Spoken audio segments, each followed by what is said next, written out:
na hindi. All right. So let me just share my screen real quick. I'm not sure if you can hear the background music or no. Hindi naman. Mahina naman po yung background music. Mas lamang pa rin po yung boses po. All right. So, okay, let me share my screen first. Cool. Here. And let me know if you can see it already. Hold on, guys. There you go. Wait, punta tayo dito. All right, so let me introduce myself first. This is for the benefit of everyone na totally new sa sa industry. If this is your first VA skill na napagdesisyon mo na aralin, this part is actually for you kasi one of the most common question na lagi natin tinatanong, okay lang ba kahit wala kang experience sa Amazon? Pwede ba akong maging isang Amazon PPC virtual assistant?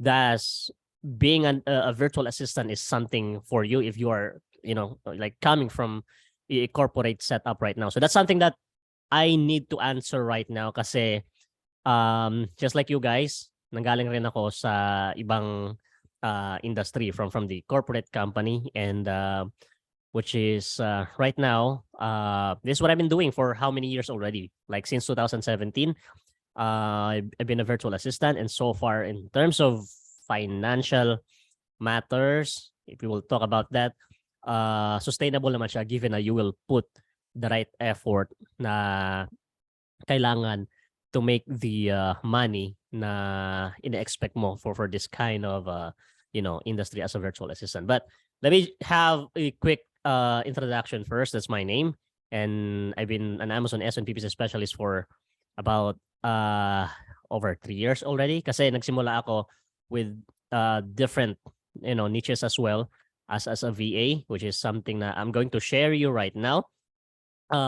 Before ako nag-decide na virtual assistant, ito yung napag-aralan ko, which is totally far from what I'm doing right now, right? So this kind of skill na kung meron ako ngayon bilang isang virtual assistant is something na hindi tinuturo sa eskwelahan. So that's a very quick answer. Like, posible ba na kahit wala kang alam ngayon na pwede na maging isang virtual assistant? But the answer is a big yes, kasi doon din ako nanggaling. So I finished the course ng isang pagluluto, but then hindi ko siya nagamit kasi after I graduated, doon ako napunta sa sa call center, sa BPO for about 2 years. Although there was an opportunity that time na magtrabaho sa isang hotel versus sa BP or call center. But then I realized, kasi nagkasabay sila yung opportunity, but then I realized na, at the end of the day, it's gonna be all about money. So I decided na mapunta sa sa BPO kasi I was thinking that okay din yung salary sa BPO, which is, well, okay rin naman. For my case before, I was making around 22 per month. But then there was a time na one of my colleagues sa BPO, naka-mention siya anything about online jobs, which is yung ESL, 51 Talk, online teaching. So doon ko nasimulan ma-discover na there's something like the online jobs, work from home industry that actually exists. So I started to look for some training centers. And this is where na-encounter ko yung libro ni Jomar Hilario where it talks about, virtual assistant. So doon ako mas naliwanagan na there are different kinds of virtual skills that you can offer with your foreign clients, outside Philippines, where you can make money like, dollars na parang nag-abroad ka na rin while staying here in the Philippines. So yun na nga, nung naghanap ako back in 2017, luckily meron ako nakitang training center dito sa amin sa Davao City, but it's more on of a general skill ng pag-iisang VA, and merong konting touch about social media management and other content management na type of VA. So noon, after ko mag-graduate nung back in 2017, yung medyo nagka-alam na ako ng konti pagdating sa virtual assistant. So I decided to resign already from my regular job sa BPO. And agad-agad akong tumalon sa industry na to without even having a solid knowledge about and skill, knowledge and skill about freelancing. And that's something that I don't recommend for everyone na probably is still in corporate right now kasi it's way like too risky in my opinion, especially if you guys have a family or there's someone who are like medyo dependent pa sa inyo financially. Kasi pagdating sa pagiging isang virtual assistant,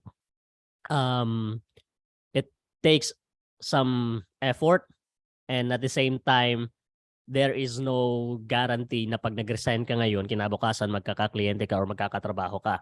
Kasi yung nature ng VA industry sa labas is totally different from the typical job hunting that we have here sa Pilipinas, wherein commonly pinang front natin lagi is yung mga certificate, and most of the time backer, yung mga ganong bagay. But sa nature nila sa labas, it's totally different. It's skill based.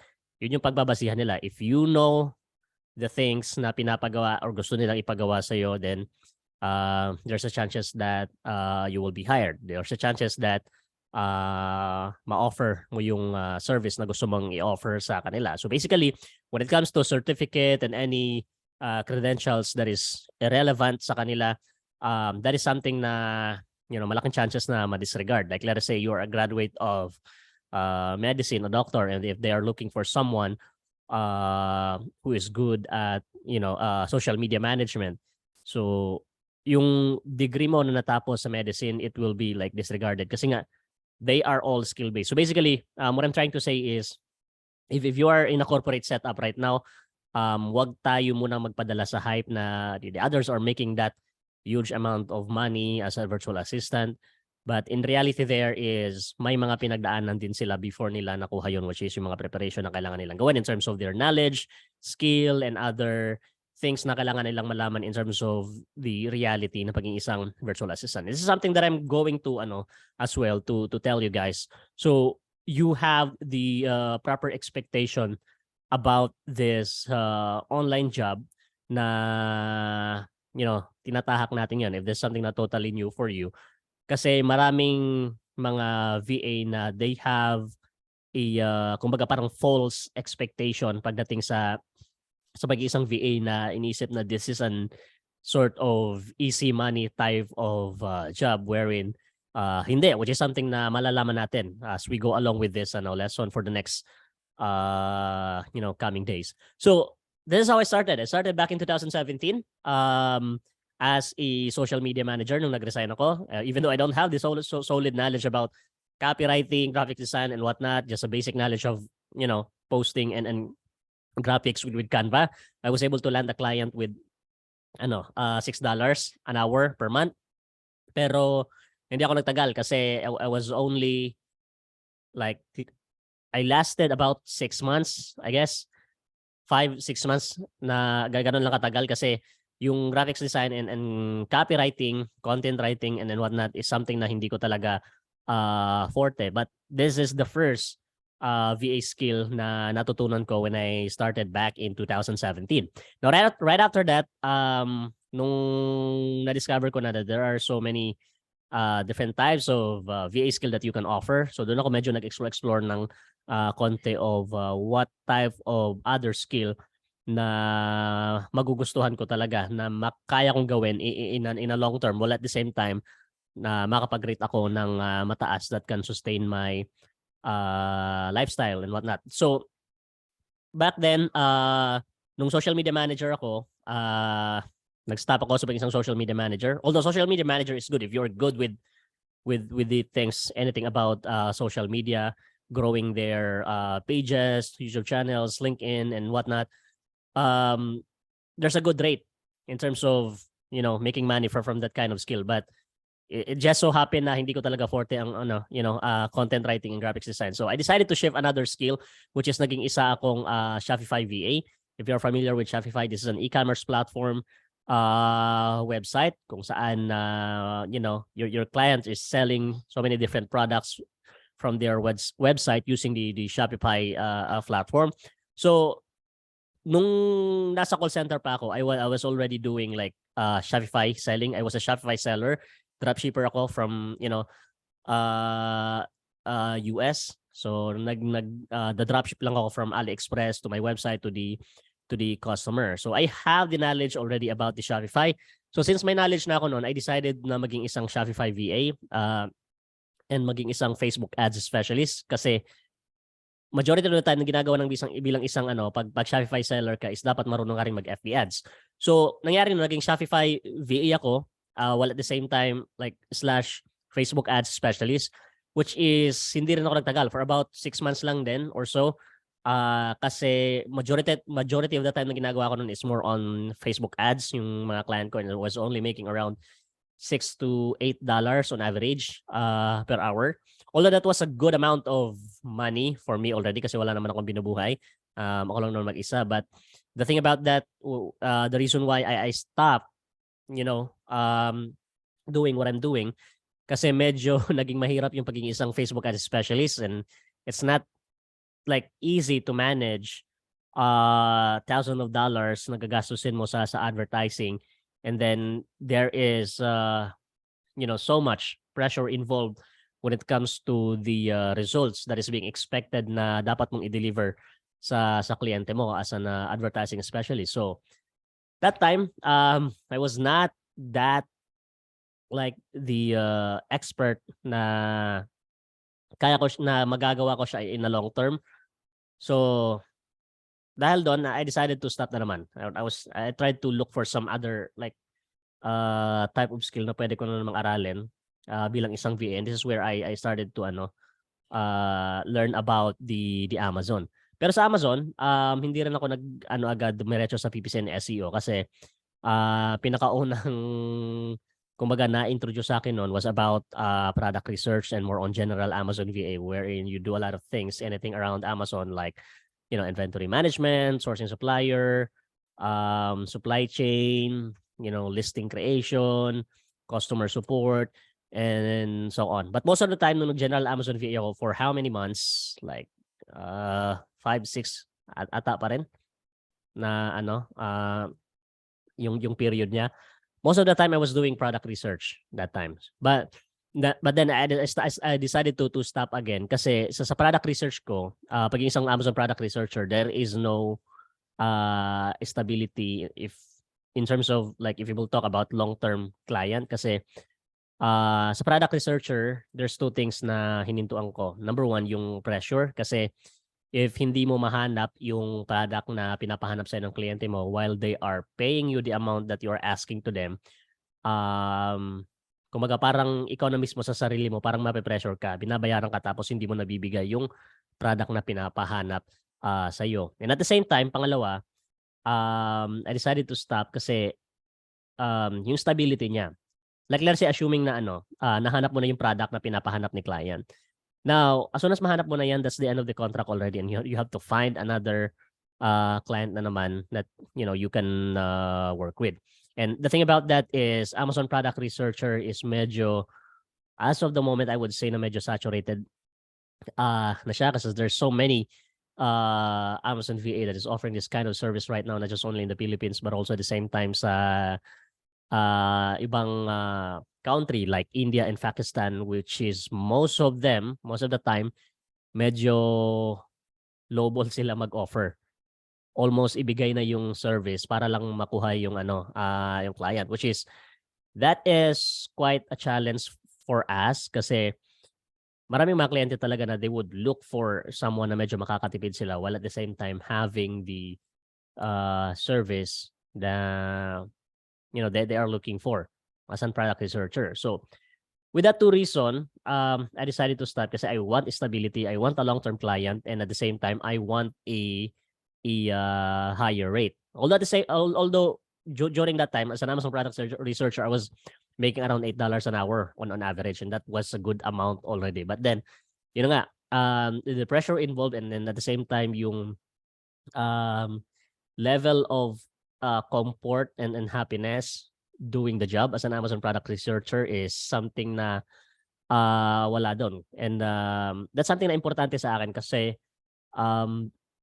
it's not just like all the time. It's not about like money. Kasi there will be a point sa trabaho mo na isipin mo talaga like kumbaga parang anong tawag nito? Kumbaga parang mapupuno ka and then mapapaisip mo na lang na parang hindi na siya healthy sa sarili mo, mentally, hindi na siya healthy physically and whatnot. So that's why I decided to find something na medyo magugustuhan ko talaga in the long term. And this is where napasok ako sa pag-iisang Amazon SEO and PPC kasi napaisip ko that time, I like the Amazon already but I need something na dapat kong aralin na, you know, potentially magkaroon ako ng long-term client and that they would always need this kind of skill. So doon ako napaisip na, yeah, this is an e-commerce, this is a business and they talk all about sales. So doon ko na-realize na they would always need someone who can do actual the PPC advertising management for them. Kasi si PPC, that's one of the core, kumbaga, source or stream of their sales sa business nila sa Amazon. They cannot sell in Amazon in a long term. They cannot scale their business in Amazon in a long term if they will not do this type of advertising inside the platform.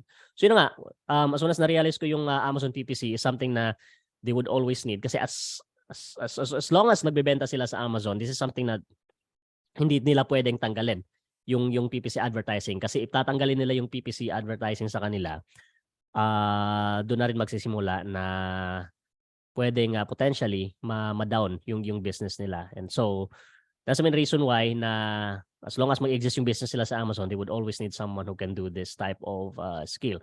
So this is what I'm doing right now for about like couple of years already, and this is something that I'd like to share with you guys as well kasi aside sa meron siyang potential na long-term client given na you can satisfy the your client with the service that you are offering to them kasi yun naman talaga mag-matter talaga yan sa satisfaction ng service natin. So as long as ma-satisfy mo sila, aside from that long-term client, maganda rin yung rate niya.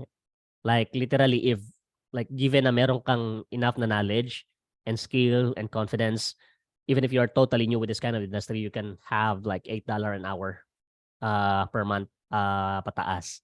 Lowball na yon given na you have that confidence. And to tell you, you can only build that confidence if, you know, at least most of the time, if you have enough knowledge and if you have you know, you have this some sort of necessary preparation na kailangan for you to answer the question na meron sila during the interview, for you to make them feel na ikaw yung makakatulong sa kanila. Kasi yun na naman talaga yung pinakadahilan why they are looking for someone na pwedeng like where they are looking for some like a virtual assistant, right?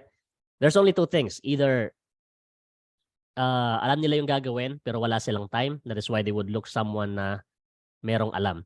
Or hindi nila alam yung gagawin kaya they would look for someone na alam yung gagawin. So bottom line is before ka maghanap ng kliyente to offer your service, you should be prepared with your skill and knowledge kasi they would always need most of the time someone na meron ng alam versus doon sa aaralin mo pa lang. Kasi kung aaralin mo lang, maliit yung chances na ma-close mo yung client. Actually meron naman but you know, pretty much you can expect na medyo mababa yung asking rate niya. Kaya, you know, it's the best time na you guys are here right now to learn anything about this kind of industry, which is something that I'm going to discuss the flow that we have for this matter. So first, during our first day, wait, let me try to discuss this first. During our first day, we will talk about anything pagdating sa the basics and about the Amazon SEO. So when it comes to basic, like literally we will talk about what is virtual assistant and other common terms inside Amazon and what kind of services and other details that you need to know kumbaga the foundation, anything about Amazon before we proceed with the advanced stuff. I know some of you probably napanood yung mga pre-recorded lesson, but for the benefit of everyone na who'd like to listen like live session via Zoom like this one, then we will start pa rin from the very foundation of being an Amazon PPC virtual assistant. So that's the first day. We'll talk about Amazon SEO, and then there will be some sort of task or activity na gagawin sa day one natin for you to really have the hands-on activity kung ano yung actual na ginagawa talaga bilang isang Amazon SEO specialist. And there's also the reason why we need to discuss first Amazon SEO, which we will talk about by tomorrow before we proceed with the PPC. I know this course about Amazon PPC, but it's necessary for us to discuss the Amazon SEO first for us to fully understand the nature between, what's the relationship between the two about SEO and PPC. So that's going to be the, day number 1. Now, day number 2 is we will talk about paggawa ng campaign using the Seller Central.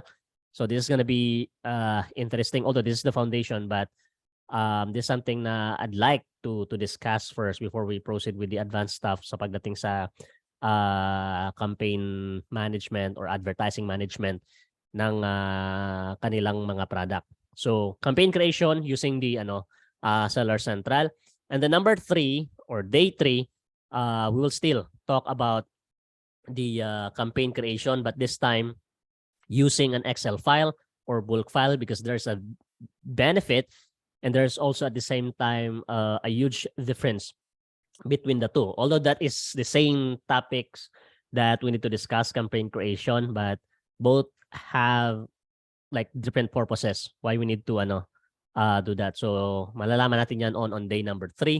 Now number 4, this is where we will talk about a little bit more on the advanced stuff already when it comes to campaign management and reporting, which is necessary because this is the very nature of our job pagdating sa pag-offer ng ganitong service, kasi it's all about management, reporting, analysis, and decision making. So dito na papasok yung mga information na yon sa day number 4 natin. And sa part also na to is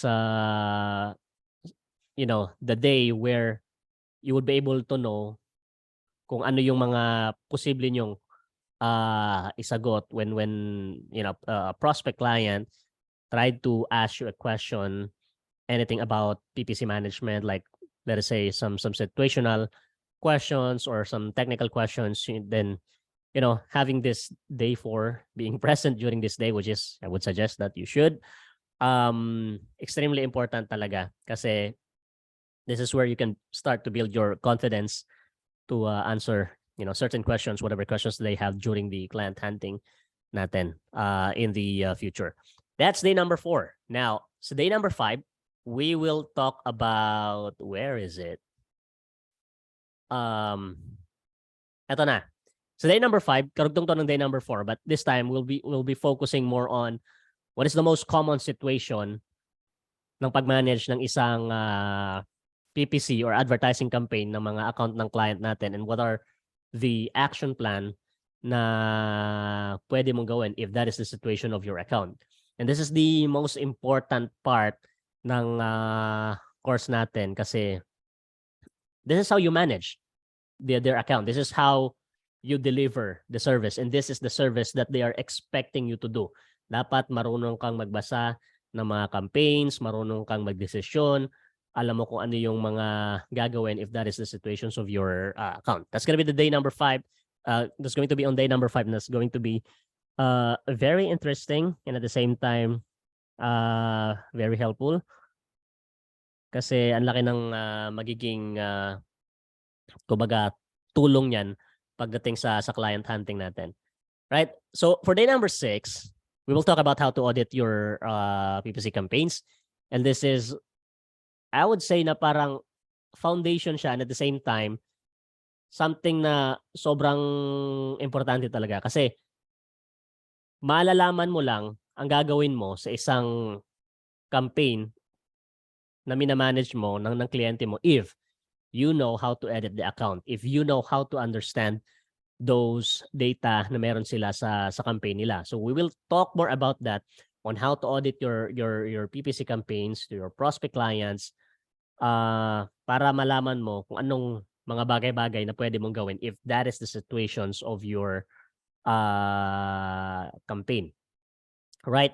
So day number 6, then day number 7, it's more on client hunting and tips and preparation. Wherein we will talk about what are the things that you need to prepare, how you can approach them, what are the different types of, let's say, approach na kailangan mong gawin, like let us say when you're sending a proposal or even like during your live interview and whatnot. This is going to be on day number 7, which is something na kailangan mong tapusin hanggang day number 7 kasi dito rin papasok kung gaano ka-importante yung paggawa ng portfolio, preparations of your freelancing and social media accounts and whatnot and other things that is you need to know for you to be able to close a deal with a client. Again, just like what I said earlier, it's a totally different nature with a corporate setup na nakasanayan natin, wherein we highly, most of the time we highly rely on certificates, we highly rely on backers. You need to unlearn those things kasi sa virtual assistant industry is yung kumbaga yung practices nila sa yung mga foreigners, especially for United States, is more on skill and output based talaga sila. So that's why I would highly suggest na before ka maghanap ng kliyente, having a good foundation and preparation with your skill and knowledge is something na I would highly suggest para hindi masayang yung mga client na nakakausap natin. So I think that's pretty much for now, and then by tomorrow we'll discuss more on about na lang specifically anything about Amazon, the basic foundation, what are FBA, what are FBM, what is Amazon, what is e-commerce, and the other stuff that you guys need to know on day number 1 para masolidify natin yung foundation nyo before we proceed with the advanced stuff. So yeah, any questions so far? Sa ano natin sa process? Mayroon hindi pala nakapasok. Wait lang. Nangihingi daw ng passcode. Sorry. Yep, do you guys have any questions so far? Coach, Yes po. good evening po. Uploaded po ba to mamaya sa website po natin? Yes. This will be uploaded. Thank you po. Kasi late na ako nakapasok, coach. Ay, ganun po ba? Opo, Yes, okay lang po, ma'am. ko lang. Okay, Anyway, thank you po. every session natin day 1 to 7 it will all be recorded for the benefit of Okay, someone coach. medyo Thank you. busy. Yep, welcome. No problem. Coach, yung chat ba natin Yes, by default naka-off siya. So we will have tawag nito live interaction talaga with So naka-disabled yung chat natin? Yes ba? Okay. So how can we can only interact through voice, not through chat? Yes po. You can ask Okay. any question through voice para mas real Any time yung question? natin. Yep, and any question. So chat is not applicable. I prefer to do it para mas real time yung natin discussion through voice. Through voice. Actually, coach, mas maganda yan. Kaso sige, yun na lang. Because I was used to para bang chat during classes like this. We communicate through chat. Para ba kung pag may tanong, yung ibang tao, maybe we have the same question. That's the reason why we prefer chat. But in our case, chat is disabled. But like what you have said, you would be preferring live or something. So that would be okay for me. Yep. Kasi mas okay po kasi yung ano, sir, like live instead of for me, I mean for chat para we guys are all ano, like you know, we can talk instead of me, you know, talking Yeah, alone I sa understand. Follow up ko lang yung sa question yung kanina, yung nauna sa akin. So everything is recorded and then, right? Everything is recorded naman, di ba? yes po. Yes, okay. Yun lang po sa akin. Okay? Thank you. Thank you, Coach. Thank you. Yep, no problem. Thank you, Coach. Hello Coach, question po. Yes, Ay. sige po. Go ahead, Miss Beverly. Ayun po, since ano po siya, no, 7 days live session, ano po usually yung oras ng time ng start time? ng Usually live we will try to do it on ano, like 5 p.m. and then around 2 to 5 3 p.m. hours per day para kasi especially on day number sa pagdating sa auditing, it will probably take like 3 or more, little bit 3 hours discussion sa pag ano pa lang, hindi pa kasama doon yung ano. Opo. So Reaction. Opo. So 7 consecutive days po excluding weekends po. Tama. we will try to ano exclude the Okay weekends po. if that's ano So, up favorable sa until inyo. Tuesday po. Yes po. Next week. Okay po. Yes po. Ayun lang po yung question ko so far, Coach. Thank you Yep, po. no problem. Pero if Please go okay ahead sa po. inyo yung ano, like Saturday, Yes po. Sunday din, wala namang ano problema sa akin if bakante rin kayo doon para you know we can discuss straight 7 days and finish early and proceed with ano client hunting and other possible concerns and help na kailangan nyo for client Siguro hunting. po yung sa akin po, Coach, for that question, siguro po mas okay po sa akin yung excluded na lang yung weekends off para rin po may pause and then may time na nakakapag-aral and focus Hello? din po siguro Okay na kapag naman. Saturday. So, okay lang din po sa akin even up until Tuesday next week yung live session. Yan lang po. Thank you po. Yep, no problem. Coach, Yes follow up lang ako. Every time if there will be a change, it will be posted ahead in Facebook, right? Yes, sa ano natin sa GC natin. Group chat. Sorry for asking this one, Coach, kasi yung previous kasi may nadaanan ako. There was no update and then into the last minute na may update. So, would it be possible na medyo earlier, like 2 hours before if there will be any changes? Yes po.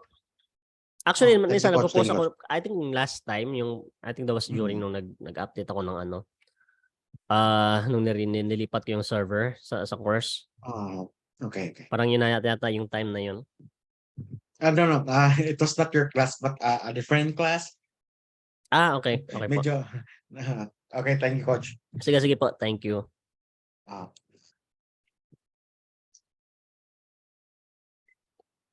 Yep, and any questions so far? Ako, Coach. Hello, good evening. Yes po. Good evening. Ay, Coach, ask ko lang po. Medyo iba to sa topic nila. Ano pong mga parameters nyo na ay mga reasons po para to negate a bleeding keywords? Anong mga reasons mo doon? Bleeding keywords, 2 things. If irrelevant, either it doesn't matter if bleeding siya or not, so long as irrelevant siya, I will negate that keyword.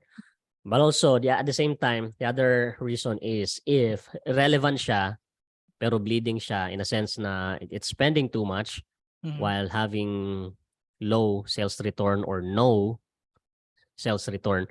So yung pinaka magiging ano ko is if lagyan natin meron siyang sales. If nag-spend siya ng $15 to $20 kasi magdedepende rin yan kung ano yung profit margin mo sa product. Kasi merong mga product na malaki yung profit margin. Like let's say you have a profit margin of $50 sa isang product. Tapos it spend around $15 pa lang. Then I think that's still acceptable. $15 while having like let's say 60 to 70 ACOS. That's still for me manageable kasi I have enough room to play around with my with my budget with a $50 profit margin sa isang product. But given na let us say mababa yung profit margin mo sa isang product, meron ka lang $20 and it already spent $20 while having a bad A cost like let us say 70% pataas, and then 70% pataas spending that amount of money, and then yung sold units na is within like 3 units pababa, 4 units pababa, then I will consider to negate it if that's something that I want to do. But again, depende pa rin yan sa magiging range mo, kasi merong iba na they will still wait depending on how relevant yung isang keyword, kasi merong level of relevancy yan eh. Either yung relevancy niya is medyo broad or yung relevancy ng keyword is like directly referring talaga sa isang product na binebenta mo. So depende sa magiging Analysis, case mo. Mapagbabasihan mo is yung una, profit margin mo, and then yung ad spend mo. Sobrang bleeders na talaga, it spend over $20 with no sales or low sales return. Lagyan natin $30, sobrang bleeders talaga. And there's no chance for you to remedy it, like even lowering the bid and then whatnot, hindi talaga nagka-convert into sales, then you can negate it. Pero merong mga case naman na like let's say, yes, nag-spend siya ng, lagyan natin $20 kasi $20 lang din yung profit margin mo, tapos yung ACOS niya around 50 or 60. For me, that's still manageable pa naman na gawa ng paraan na mapababa yung niya, ACOS. Ecos. Mm-mm. Okay, thank you, Coach. Yep, no problem. Yep, any question so far? Ako po, Coach, pareho lang kami ng tanong ni Miss Beverly. So, okay na po sa akin. Okay, sige po. Thank you, Coach. So by tomorrow, start tayo with with SEO. Then I'll try to start with siguro 5 PM. Matapos ko agad yung trabaho ko. Anyway, I'll provide an update kung anong exact na time, but we will try to do it 5 PM every day. Thank you po. Yep, and any question so far sa sa kanina, do you have any concerns sa time and what? Okay naman yung oras, Coach, for me. 5 PM. No problem. Okay, yeah. Thank you. Pero Coach, siguro this will be the very, very important question among the others. I would just like to ask you, is it hard to look for a client? Well, I would not say na it's hard kasi yung client nandiyan na yan. The demand is there already. Maraming mga client na naghahanap ng Amazon PPC VA talaga. It's just that Okay. nasa part na lang natin kung paano natin ibebenta yung skill natin. So, Yeah. to answer is we should think about more sa sarili natin on how we can develop our skill in knowledge, how we can position ourselves na mabenta yung skill natin sa kanila. Kasi yung hirap at dali na paghahanap ng isang kliyente is magdedepende talaga sa effort natin. Okay, Coach. Yep, no Yun problem. lang po, Coach. Thank you, Coach. Yep, habol ko lang. yes po. Tanong ko lang po, ano po ba pinagkaiba ng seller sa vendor? They are actually both seller, pero yung vendor sa pagkakaalam ko is something na contracted by by Amazon. Kumbaga, meron silang mga product tapos parang hino-wholesale ni Amazon sa kanila. Kumbaga, parang si Amazon yung binebentahan nila tapos yung product na yon binebenta ni Amazon nila sa Amazon mismo. Kumbaga, parang nag-wholesale si Amazon sa mga vendor seller. Okay po. Kaya pala So- iba yung information na ine-enter pag dun sa bar file pag vendor. So Coach, yung vendor, nangailangan sila ng PPC? I think so. They have still the PPC, pero there are certain areas sa pagkakaalam ko na wala silang control ata, like let's say sa price adjustments. Okay.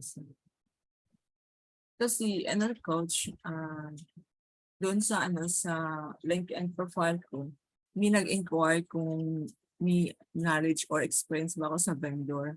Mm-mm. Sabi ko wala. Hindi ko alam kasi na merong vendor sa Meron. Actually, maraming iba't ibang account, pero ang pinaka-common is yun. FBA, FBM, and yung mga vendor account na nag-wholesale. Yung iba, dropshipping, iba, online arbitrage, wholesaling. Pero yung pinaka-common talaga, majority of the time is yung mga FBA, private label na mga product na kliyente. So coach, ano lang, parang nakatry po ba kayo ng clients na yung clients na sila doon sila yung account nila nasa Europe or nasa Australia? Australia di ko na-try, pero Europe marami. Nakatry ako sa Europe. Meron. So pareho lang po ang PPC doon, coach. Same principle lang, but the challenge is the language. I see. So I had to translate, like let's say nasa Germany. So you have to translate your keyword targeting kasi majority sa kanila I think hindi English I see. speaker or English speaking. So ganun. So paano niyo coach tina-translate yung yung sa Google, yung mga tools na pang translate? Dati ang gamit Kapag- ko Google Translator, pero meron akong gamit Opo. ngayon na DeepL. I'm not sure if you guys are DeepL. using this. Yes po. Kasi much better yung translation niya versus sa Google Translator. Yan. Coach, question lang po. We will be using Helium. Ano pa? We will be using Helium. Yes, As we a will be tool using or no? Helium 10 and I'll send that Ah, to you guys sa GC natin yung access information after this call right now. okay. Mm-mm. There's another tool aside from Helium. I forgot the name. Coach, question mo po. In regards with Helium, do you need a specific email address to register, or you can use any email address in order for you to use the tool? Yung email ko na po, yung ibibigay ko na access. So parang uniform po tayo lahat. Yes po. Okay, okay, Coach. Thank you po, Coach. Yep, no problem. Yep, any last question before we end the call, so we can discuss more tomorrow anything about to start the lesson talaga, yung actual na lesson, which is we will start with the basics about Amazon, like the terminologies, about the e-commerce, and at the same time the Amazon SEO. So we will start with that topic, then we can proceed for the next coming days all about PPC from basic to advanced then. So yeah. Yep, Coach, wala naman po bang Coach. limitation yung sa paggamit po ng Helium? Like, po ba? Only po ba siya? I mean, for a span of a month? Kasi po, di ba? Yes po. Wala naman. It's just that sometimes there will be cases na malalag out ka pag nagkasabay-sabay lahat ng maramihan talaga. Pero pwede mo naman siyang i-login lang din ulit. Yes po. Coach, question lang po. Kasi yung Helium parang may number of usage lang po yun. Parang, correct me if I'm wrong, maybe 10 usage lang. And then after that one, you need to register again. Correct me if I'm wrong, Coach. Yun ang sa pagkaalam ko. Yes, if free account ka. Pero yung Okay, account na okay. ibibigay ko is naka-subscribe siya monthly talaga. Okay. Okay po, Coach. Thank you po, Coach. Yeah, welcome. Coach, Right, so- question po. Yes po. Ay, sorry, Doc. Ay, sorry. Ay, Coach, sorry. Hindi, okay lang. Yes, paano po yan? hindi pa kasi ako masyadong nakatapos dun sa modules sa sinend niyo po. Okay lang po ba yun? Hindi, okay lang. I mean, it's not necessary for you guys to actually start the course kasi yung totoong lesson talaga natin will be live via Zoom. Kumbaga, kung susimulan mo siya, nung binigay ko yung access, well, that's an advantage kasi you would have the idea already, but it's not necessary for you to finish the course first before you can attend the live class. Kasi sa live class natin, we will start from the very basic pa rin naman. Okay po. Thank you. Yep. No problem. Right. So, I think that's pretty much it. I think I can let you go na, and then maybe you can start probably watching the Amazon SEO. So by tomorrow, at least you would have the idea already what are the things that we need to discuss about. And it's gonna be more on question and answer discussion already, if that's something that you want to do, to watch the pre-recorded lessons in advance. Yung sa SEO na part. I tried to coach, question lang pa. I Yes po. tried to access those link, but it's not working on my end. I only need to click on that, right? Yes po. You can actually try to message me on sir, Facebook, and let's try to fix it, and let's see what's the error Oh, sige para po, sige ma-access po. niyo po.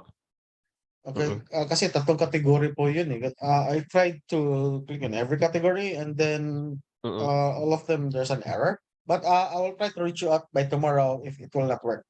Okay, yeah, sure. Okay, thank you po, coach. Hello, Coach. May tanong ako. Yes po. Tanong ko lang yung if there's any terminologies na kailangan namin intindihin aside dun sa mga provided terminologies na sinabi mo. Kasi baka mama may i-explain ka na, for example, ito yung word na to, hindi kami makarelate lalo ako mga katulad ko beginner. Meron ka bang mga kailangan pang idagdag na sa terminologies mo na kailangan i-advance na namin na aralin para kahit papaano maintindihan namin kung ano ibig mong sabihin doon while explaining those procedure sa tingin niya first. Well, I think everything is on yung nasa slides na ginawa ko sa course, if that's something na yung nakita mo. But in any case na meron akong let's say maidagdag man na kasi yung mga terminologies lang din naman sa Amazon, mga basic lang din naman na kailangan nating like yung FNSKU, ASIN, impression, clicks, and then so on. But I think yun lang yung mga basic terminologies na kailangan kong ituro na related to PPC. Yung nasa Okay, perfect. slide. Okay, perfect. Thank you. Yeah, no problem. Yep, I think that's pretty much it, and thank you guys. I guess by tomorrow there will be more question with regards to the lesson SEO, and yeah, let's na lang, kumbaga enjoy the process of learning the Amazon PPC, and let me try my best, and ano yung magagawa ko para matulungan kayo na by the end of this course and training na you will be equipped with whatever things that you needed na maging isang Amazon PPC VA hanggang sa makahanap kayo ng kliyente. So, yun lang. Kumbaga, tulong-tulong lang tayo. Tulungan yung sarili nyo na bigyan yung time na aralin siya, and then I'll also help you whatever things that I can do to help you guys. Thank you po, Coach. Thank you po. Okay, thank you. Yep, no problem. Thank you din po. And Thank you. have a good night, everyone. See you tomorrow. Okay po, coach. Thank you po, coach. See you tomorrow, coach. Thank you. Tomorrow Bye-bye. po. Okay, coach. Good night, coach. Bye. Good night. Bye.